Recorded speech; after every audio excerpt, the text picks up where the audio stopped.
اعوذ باللہ من الشیطان الرجیم بسم اللہ الرحمن الرحیم۔ عزیز طلباء السلام علیکم۔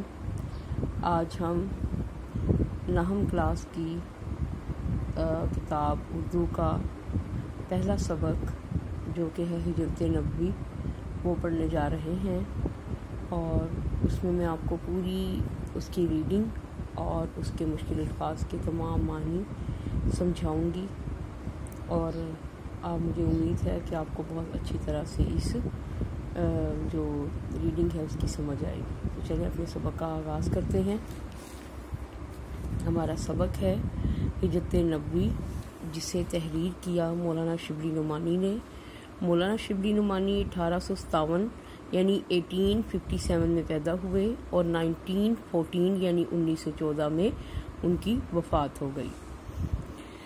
وہ قصبہ بندول ضلع اعظم گڑھ بھارت میں 1857 میں پیدا ہوئے یعنی 1857 میں پیدا ہوئے۔ ان کے والد شیخ حبیب اللہ ایک وکیل تھے، اور شبلی نعمانی نے بھی کچھ دن وکالت کی، پھر علی گڑھ کالج میں فارسی کے استاد مقرر ہو گئے۔ کہتے ہیں کہ شبلی شاعر بھی تھے، لیکن ان کی شہرت یعنی مشہور ہونے کا مدار زیادہ تر ان کی نثر پر ہے۔ ان کا شمار اردو کے بڑے بڑے نثر نگاروں میں ہوتا ہے۔ شبلی نے بہت سے موضوعات مثلاً تاریخ، تنقید، سوانح، سیرت، تذکرہ، ادب، معاشرت، عقائد، تصوف اور سیاست پر قلم اٹھایا۔ یعنی بہت کچھ انہوں نے ہر ایک موضوع پر انہوں نے لکھا، نثر لکھی۔ تو یہ چھوٹا سے ایک میں نے تعارف دیا ہے آپ کو مولانا شبلی نعمانی کا، کہ وہ شاعر بھی تھے اور نثر نگار بھی تھے۔ آج جو ہم پڑھنے جا رہے ہیں وہ ان کی ایک نثر نگاری ہے، جس کا نام ہے ہجرت نبوی صلی اللہ علیہ وآلہ وسلم۔ تو ہمارے سبق کا عنوان ہے ہجرت نبوی صلی اللہ علیہ وآلہ وسلم، جس کے مصنف ہیں مولانا شبلی نعمانی، اور صنف ادب کے لحاظ سے یہ ایک سیرت نگاری ہے۔ یعنی ادب کی بہت سی صنفیں ہوتی ہیں، جن میں نے ابھی آپ کو سنائی کہ تاریخ ہوتی ہے، تنقید ہوتی ہے، سوانح ہوتی ہے، سیرت ہوتی ہے، تذکرہ ہوتا ہے۔ تو صنف ادب کے لحاظ سے ہجرت نبوی جو ہے وہ ایک سیرت نگاری ہے۔ چلیے اب اپنے سبق کا آغاز کرتے ہیں۔ کہتے ہیں اس وقت جب کہ دعوت حق یعنی اللہ کا پیغام کے، یعنی اللہ کی جو پیغام تھے اس کی تبلیغ کرنے کے جواب میں ہر طرف سے تلوار کی جھنکاریں یعنی ان کے تیز چلنے کی آواز سنائی دے رہی تھی، حافظ عالم، حافظ حفاظت کرنے والا، عالم تمام دنیا کی، حافظ عالم نے یعنی تمام دنیا کے حفاظت کرنے والے یعنی اللہ تعالی نے مسلمانوں کو دار الامان، دار گھر، امان امن دینے والا گھر مدینہ کی طرف رخ کرنے کا حکم دیا، یعنی جانے کا حکم دیا۔ لیکن خود وجود اقدس یعنی پاک وجود یعنی صلی اللہ علیہ وآلہ وسلم، یہاں پر پاک وجود سے مراد نبی اکرم صلی اللہ علیہ وسلم خود ہیں، لیکن خود وجود اقدس صلی اللہ علیہ وسلم جو ان ستمگاروں کا حقیقی ہدف تھے یعنی نشانہ تھے، اپنے لیے حکم خدا کے حکم کا منتظر تھا، یعنی انتظار کر رہا تھا۔ نبوت کا 13واں سال شروع ہوا۔ نبوت نبی کے اوپر جب انہوں نے نبی ہونے کا اور وحی نازل ہونے کا سلسلہ شروع ہوا تھا، اسے نبوت کا دور کہتے ہیں، اور نبوت کا 13واں سال شروع ہوا، اور اکثر صحابہ مدینہ پہنچ چکے تھے، اور بہت سے صحابہ اکرام رضی اللہ تعالیٰ عنہ جو تھے وہ مدینہ پہنچ چکے تھے۔ تو وحی الہی کے مطابق یعنی اللہ تعالیٰ کے پیغام کے مطابق حضرت صلی اللہ علیہ وآلہ وسلم نے بھی مدینہ کا عزم فرمایا یعنی ارادہ فرمایا۔ قریش نے دیکھا کہ اب مسلمان مدینے میں جا کر طاقت پکڑے جاتے ہیں، یعنی مضبوط ہو رہے ہیں، اور وہاں اسلام پھیلتا جاتا ہے، چنانچہ لوگوں نے مختلف رائیں پیش کی، یعنی مختلف مشورے دیے۔ ایک نے کہا، یعنی دشمنوں نے، قریش کے جو کفار تھے انہوں نے، ایک نے کہا محمد صلی اللہ علیہ وسلم کے ہاتھ پاؤں میں زنجیریں ڈال کر، یعنی لوہے کی وہ جو ہوتی ہیں کڑیاں بنی ہوتی ہیں، ہاتھ پاؤں میں لوہے کی کڑیاں ڈال کر یا زنجیریں ڈال کر مکان میں بند کر دیا جائے۔ دوسرے نے کہا جلا وطن یعنی وطن سے نکال دینا، جلا وطن کر دینا کافی ہے۔ ابو جہل نے کہا ہر قبیلے سے ایک شخص انتخاب ہو یعنی چنا جائے، اور پورا مجمع اور پورا جو گروہ ہے ایک ساتھ مل کر تلوار سے ان کا خاتمہ کر دے یعنی ان کو ختم کر دے۔ اس صورت میں ان کا خون تمام قبائل میں بٹ جائے گا، یعنی ان کا جو قتل ہے نعوذ باللہ نبی اکرم صلی اللہ علیہ وسلم کا، اس کا کسی ایک قبیلے پر گناہ نہیں آئے گا یا ایک قبیلے کو ذمہ دار نہیں ٹھہرایا جائے گا، بلکہ تمام قبائل پر ان کا خون بٹ جائے گا یعنی تقسیم ہو جائے گا۔ اور آل ہاشم، آل مطلب اولاد، ہاشم کی اولاد یا ہاشم کے قبیلے والے اکیلے تمام قبائل کا مقابلہ نہ کر سکیں گے۔ اس اخیر رائے پر یعنی اس آخری مشورے پر اتفاق ہو گیا، یعنی سب مان گئے، اور جٹ پٹے یعنی جٹ پٹے سے یعنی شام سے ہی آ کر، ہلکا ہلکا جب اندھیرا شروع ہو جاتا ہے تب سے ہی وہ آ کر جٹ پٹے سے ہی یعنی شام کا ہلکا ہلکا سا جو ہے وہ ہلکی جب اندھیرا چھا جائے تب سے ہی آ کر رسول اکرم صلی اللہ علیہ وسلم کے آستانہ مبارک یعنی ان کے گھر کا محاصرہ کر لیا، یعنی گھیراؤ کر لیا، ان کو گھیرا ڈال لیا ان کے گھر کو۔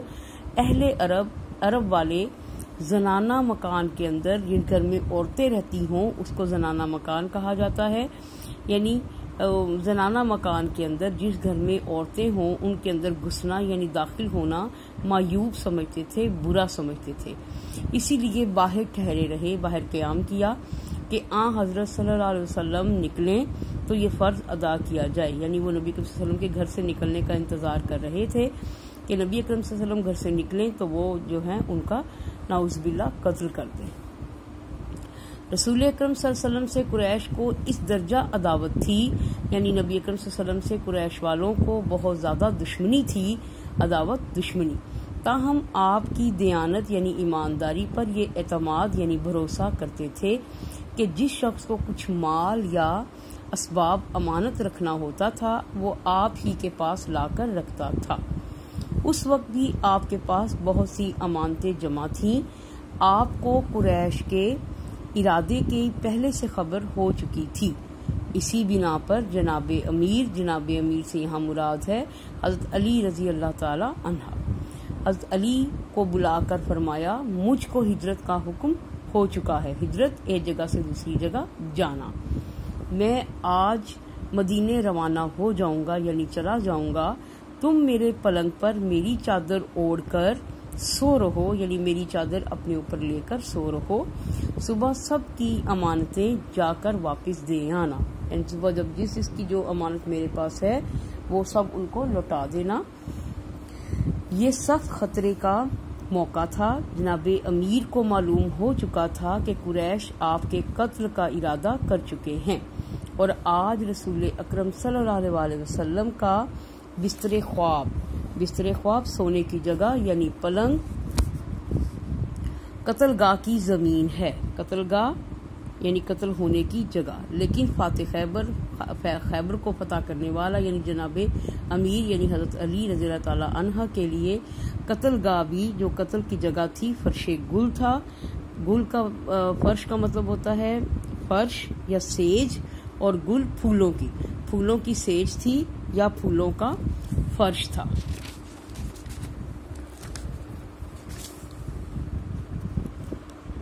کفار نے جب آپ کے گھر کا محاصرہ کیا یعنی آپ صلی اللہ علیہ وسلم کے گھر کا محاصرہ کیا یعنی گھیراؤ کیا تو رات زیادہ گزر گئی، تو قدرت نے یعنی اللہ تعالیٰ نے ان کو بے خبر کر دیا، حضرت رضی اللہ تعالی عنہ ان کو سوتا ہوا چھوڑ کر باہر آئے، یعنی نبی اکرم صلی اللہ علیہ وسلم کو اللہ تعالیٰ نے حفاظت کے لیے کفار کی اوپر ایک اونگ یعنی نیند طاری کر دی تھی، ان کو سخت نیند آئی اور رات کے وقت ان کی آنکھ لگ گئی، یعنی ان کو نبی اکرم صلی اللہ علیہ وسلم جو تھے وہ ان کو نظر نہیں آئے، کیونکہ درمیان میں سے نبی اکرم صلی اللہ علیہ وسلم گزرتے ہوئے نکل گئے ان کے سامنے سے، اور ان کو بالکل پتہ نہیں چلا کہ نبی اکرم صلی اللہ علیہ وسلم ان کے درمیان میں سے نکل گئے ہیں۔ حضرت ان کو سوتا ہوا چھوڑ کر باہر آئے، کعبے کو دیکھا اور فرمایا مکہ تو مجھ کو تمام دنیا سے زیادہ عزیز ہے یعنی پیارا ہے، لیکن تیرے فرزند یعنی بیٹے مجھ کو رہنے نہیں دیتے۔ حضرت ابو بکر رضی اللہ تعالی عنہ سے پہلے ہی قرارداد ہو چکی تھی. یہ ایک MCQ ہے جو کہ بورڈ پیپر میں بھی آ چکا ہے. تو اسٹوڈنٹس یہ آپ نے MCQ کو اچھے طریقے سے یاد کرنا ہے. میں ابھی آپ کو تمام MCQ بھی مارک کراتی ہوں. حضرت ابو بکر رضی اللہ عنہ سے پہلے قرارداد ہو چکی تھی. دونوں صاحب پہلے جبل پہاڑ سور کے پہاڑ کے غار میں جا کر پوشیدہ ہوئے یعنی چھپ گئے. یہ غار آج بھی موجود ہے اور بوسائے گاہ خلائق ہے. بوسائے گاہ چومنے کی جگہ، خلائق تمام مخلوق کے یعنی تمام خلقت کے، مراد انسانوں کے چومنے کی جگہ ہے. حضرت ابو بکر رضی اللہ تعالی عنہ کے بیٹے عبداللہ جو نوخیز جوان تھے یعنی ایک نوجوان انسان تھے یا شخص تھے، شب کو یعنی رات کو غار میں ساتھ ہوتے اور صبح منہ اندھیرے شہر چلے جاتے اور پتہ لگاتے کہ قریش کیا مشورے کر رہے ہیں. جو کچھ خبر ملتی شام کو آ کر حضرت سے عرض یعنی بیان کرتے. حضرت ابو بکر رضی اللہ تعالی عنہ کا غلام کچھ رات گئے یعنی رات کا کچھ پہر گزرنے کے بعد بکریاں چرا کر لاتا اور آپ صلی اللہ علیہ وسلم اور حضرت ابو بکر رضی اللہ تعالی عنہ ان کا دودھ پی لیتے. 3 دن تک صرف یہی غذا تھی. یہ بھی ایک MCQ ہے لیکن ابن حشام نے لکھا ہے. ابن حشام ایک رامی ہیں جو کہ تاریخ دان ہیں، بہت بڑے صحابی بھی ہیں. تو کہتے ہیں کہ ابن حشام نے لکھا ہے کہ روزانہ شام کو اسما رضی اللہ تعالی عنہا گھر سے کھانا پکا کر غار میں پہنچا آتی تھیں. اسی طرح 3 راتیں غار میں گزاری. صبح قریش کی آنکھ کھلی. اب یہاں بات ہو رہی ہے اسی جگہ سے جہاں پر اللہ تعالیٰ نے کفار کو بے خبر کر دیا تھا. اب ان کا ذکر ہو رہا ہے کہ صبح جب کفار کی آنکھ کھلی تو پلنگ پر حضرت رضی اللہ تعالی عنہ کی بجائے جناب امیر یعنی حضرت علی کو موجود پایا. ظالموں نے یعنی ظلم کرنے والوں نے آپ کو پکڑا اور حرم میں لے جا کر یعنی خانہ کعبہ کے صحن میں لے جا کر تھوڑی دیر مبہوس رکھا یعنی قید رکھا اور پھر چھوڑ دیا. پھر حضرت صلی اللہ علیہ وسلم کی تلاش میں نکلے. ڈھونڈتے تلاش کرتے وہ غار کے دہانے یعنی منہ پر کنارے پر آ گئے. آہٹ پا کر یعنی آواز پا کر حضرت ابو بکر رضی اللہ تعالیٰ عنہ غمزدہ ہوئے، پریشان ہوئے، دکھی ہوئے. غمزدہ ہونا دکھی ہونا. اور حضرت سے عرض کیا کہ اب دشمن اس قدر قریب آ گئے ہیں کہ اگر اپنے قدم پر ان کی نظر پڑ جائے تو ہم کو دیکھ لیں گے. تو آپ رضی اللہ تعالی عنہ نے فرمایا لا تحزن ان اللہ معنا، گھبراؤ نہیں، بے شک اللہ تعالی ہمارے ساتھ ہے. قریش نے اشتہار دیا تھا کہ جو شخص محمد صلی اللہ علیہ وسلم کو یا ابو بکر صدیق کو گرفتار کر کے لائے گا یعنی قید کر کے پکڑ کر لائے گا اس کو ایک خون بہا یعنی ایک خون بہانے کے برابر یعنی 100 اونٹ. ایک خون بہا کس کے برابر تھا؟ 100 اونٹ کے برابر تھا. انعام دیا جائے گا. سراقہ بن جشم نے سنا تو انعام کی امید میں نکلا یعنی اس نے کہا کہ میں یہ انعام حاصل کر لوں گا. یعنی بالکل اسی حالت میں کہ آپ روانہ ہو رہے تھے یعنی غار سے نکل کر، غار سور سے نکل کر آپ روانہ ہو رہے تھے کسی منزل کی طرف. تو اسی وقت میں آپ روانہ ہو رہے تھے اس نے آپ کو دیکھ لیا اور گھوڑا دوڑا کر قریب آ گیا. یعنی اپنے گھوڑے کو دوڑاتا ہوا آپ کو غار سور سے نکلتا ہوا اس نے دیکھا اور گھوڑا دوڑا کر آپ کے قریب آ گیا. لیکن گھوڑے نے ٹھوکر کھائی یعنی اس کی پاؤں کو ٹھوکر لگی اور وہ گر پڑا. گھوڑا جو تھا وہ گر پڑا. ترکش سے، یہ ترکش کہتے ہیں اس برتن کو جس میں رکھے جاتے ہیں تیر رکھے جاتے ہیں. تو ترکش کی جگہ ترکش جو ہے وہ تیر رکھنے کے لیے جو ہے وہ ہے تیر دان بھی کہہ سکتے ہیں. تیر رکھنے والا تھیلا بھی کہا جا سکتا ہے اس کو. ٹھیک ہے، تو یہ تیر رکھنے والا تھیلا.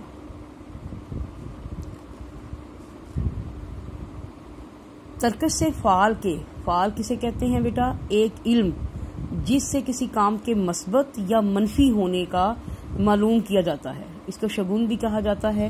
تو فعال ایسا ایک علم ہے جس سے کسی کام کے لیے بھی مشورہ کرنا ہو ہاں یا نہ میں تو وہ آپ کر سکتے ہیں. تو پرانے زمانے میں یہ فال نکالنا عام کام تھا. لوگ اپنے کسی بھی کام کے لیے کوئی اللہ تعالیٰ سے یا کسی بھی طرح سے جاننا چاہ رہے ہوں کہ یہ کام ہمارے لیے صحیح ہے یا غلط، تو فال نکال، جس طرح آج کل استخارہ کیا جاتا ہے. لیکن استخارہ ایک جائز چیز ہے اور فال نکالنا صحیح نہیں ہوتا. گھوڑے سے اتر پڑا اور پھر فال نکالی. ترکش سے فال کے تیر نکالے کہ حملہ کرنا چاہیے نبی پر یا کہ نہیں. جواب میں نہیں نکلا، لیکن 100 اونٹوں کا گراں بہا یعنی بیش قیمت معاوضہ ایسا نہ تھا کہ تیر کی بات مان لی جاتی. یعنی وہ لالچ میں آ گیا کہ 100 اونٹ کا لالچ اس کو پڑ گیا کہ اتنا بڑا انعام مل رہا ہے، تو اس نے تیر کی بات، ایسا نہ تھا کہ تیر کی بات مان لی، اس نے تیر کی بات نہ مانی. دوبارہ گھوڑے پر سوار ہوا اور آگے بڑھا. اب کی بار گھوڑے کے پاؤں گھٹنوں تک زمین میں دس گئے. گھوڑے سے اتر پڑا اور پھر فال نکالی. اب بھی وہی جواب تھا، لیکن مکرر یعنی دوبارہ تجربے نے اس کی ہمت یعنی حوصلہ پست کر دیا، کم کر دیا، اور اس کو یقین ہو گیا کہ یہ کچھ اور آثار ہیں. آثار یعنی نشانی، یہ کچھ اور ہی نشانیاں ہیں. حضرت کے پاس آ کر قریش کے اشتہار کا واقعہ سنایا کہ اشتہار انہوں نے یہ منادی کرا دی ہے یا اشتہار کرا دیا ہے، اور درخواست کی. اور آپ صلی اللہ علیہ وسلم سے اس نے التجا کی کہ مجھ کو امن کی تحریر لکھ دیجئے کہ میں امن میں ہوں، میں نے آپ کو کوئی نقصان نہیں پہنچایا. حضرت ابوبکر رضی اللہ تعالیٰ عنہ کے غلام عامر بن فہیرہ نے، یہ بھی ایک MCQ ہے کہ حضرت ابوبکر صدیق کے غلام کا نام کیا تھا. حضرت ابوبکر صدیق کے غلام کا نام عامر بن فہیرہ تھا. اس نے چمڑے کے ایک ٹکڑے پر فرمان امن لکھ دیا. یہ بھی ایک MCQ ہے کہ فرمان امن کس پر لکھا گیا، تو چمڑے کے ایک ٹکڑے پر لکھ دیا گیا. تشریف آوری یعنی مدینہ پہنچنے کی خبر مدینہ میں پہلے پہنچ چکی تھی. تمام شہر ہماتن چشم انتظار تھا، یعنی آنکھیں لگا کر انتظار کر رہا تھا. معصوم بچے فخر اور جوش میں کہتے پھرتے تھے کہ پیغمبر صلی اللہ علیہ وسلم آ رہے ہیں.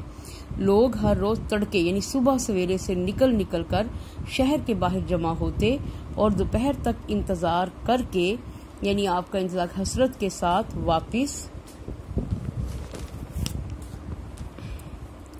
چلے آتے. ایک دن انتظار کر کے واپس جا چکے تھے کہ ایک یہودی نے اپنے قلعے سے دیکھا اور کرائن یعنی نشانیوں سے پہچان کر پکارا، اہل عرب لو، تم جس کا انتظار کرتے تھے وہ آ گیا. اور تمام شہر تکبیر یعنی اللہ اکبر کی آواز سے گونج اٹھا. اس کا ماخذ ہے سیرت النبی. تو اسٹوڈنٹ، یہ تھی ہماری ریڈنگ، جس سے میں نے مشکل لفظ کو آپ کے لیے آسان کرنے کی کوشش کی ہے، اور مجھے امید ہے کہ آپ کو اس کی اچھی طرح سے سمجھ آ گئی ہوگی. اب میں آپ کو بتاتی ہوں کہ کون کون سے پیراگراف بہت امپورٹنٹ ہیں بورڈ کے پیپرز کے لیے، جو کہ آپ کو پیراگراف کی تشریح کے لیے آ سکتے ہیں، اور کون کون سے MCQs بہت امپورٹنٹ ہے. دیکھیں، پہلا جو پیراگراف ہے یہ بورڈ کے پیپرز کے لیے بہت امپورٹنٹ ہے. یہ آ سکتا ہے، نبوت کے کون سے سال میں آپ نے ہجرت کی؟ تو نبوت کے 13ویں سال میں. یہ ایک آپ کا MCQ ہے کہ نبوت کے 13ویں سال میں نبی اکرم صلی اللہ علیہ وسلم نے ہجرت کی.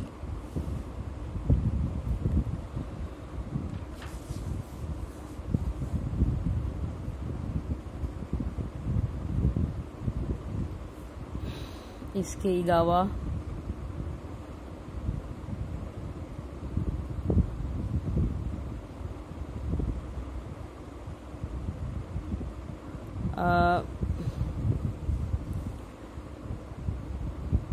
یہاں سے اخیر رائے سے لے کر فرض ادا کیا جائے، یہ بھی بہت امپورٹنٹ ہے. اس میں آپ کو جو ہے وہ یہ پیراگراف بورڈ کے پیپر میں آ سکتا ہے. اس کے علاوہ اسی بنا پر سے لے کر فرش گل تھا، یہ پیراگراف بہت امپورٹنٹ ہے بورڈ کے پیپر کے لیے. اس کے علاوہ حضرت ان کو سوتا چھوڑ کر سے لے کر بوسا گائے خلائق ہے، یہاں تک یہ پیراگراف بہت امپورٹنٹ ہے. یہاں سے ڈھونڈتے ڈھونڈتے سے لے کر ہم کو دیکھ لیں تک. یہ والا پیراگراف بہت امپورٹنٹ ہے. یہ حضرت کے پاس آ کر یہاں سے فرمان امن لکھ دیا گیا. اور یہ آخری والا پیراگراف تو بہت زیادہ امپورٹنٹ ہے بورڈ کے پیپرز کے لیے. اس کے علاوہ جو ایم سی کیوز میں نے آپ کو ریڈنگ کے دوران بتائے وہ سارے کے سارے ہی بہت امپورٹنٹ ہے. وہ آپ لوگوں نے ان کو ایم سی کیوز کو اچھے طریقے سے یاد کرنا ہے. تو یہ تھی آپ لوگوں کی ریڈنگ. ریڈنگ کرنے سے ہمیں بہت سے فوائد حاصل ہوتے ہیں. ریڈنگ کرنے سے آپ کو خلاصہ کرنے میں بہت آسانی ہوگی اور ایم سی کیوز کو سولو کرنے میں بہت آسانی ہوگی. سوالات کے جوابات کو تلاش کرنے میں بہت آسانی ہوگی. تو جتنی اچھی انڈرسٹینڈنگ کے ساتھ آپ لوگ یہ کریں گے ریڈنگ, اتنی زیادہ آسانی ہوتی جائے گی آپ لوگوں کو سوالات کے جوابات میں اور خلاصے میں. تو میں یہ ویڈیو بنا رہی ہوں آپ لوگوں کے لیے. بار بار اس کو سنیں اور بار بار اس کو سمجھیں. اپنی بک کو سامنے رکھ کر میری ریڈنگ کو جو ہے وہ دیکھ کر آپ لوگ اس سے بہت سا استفادہ حاصل کر سکتے ہیں. بہت شکریہ.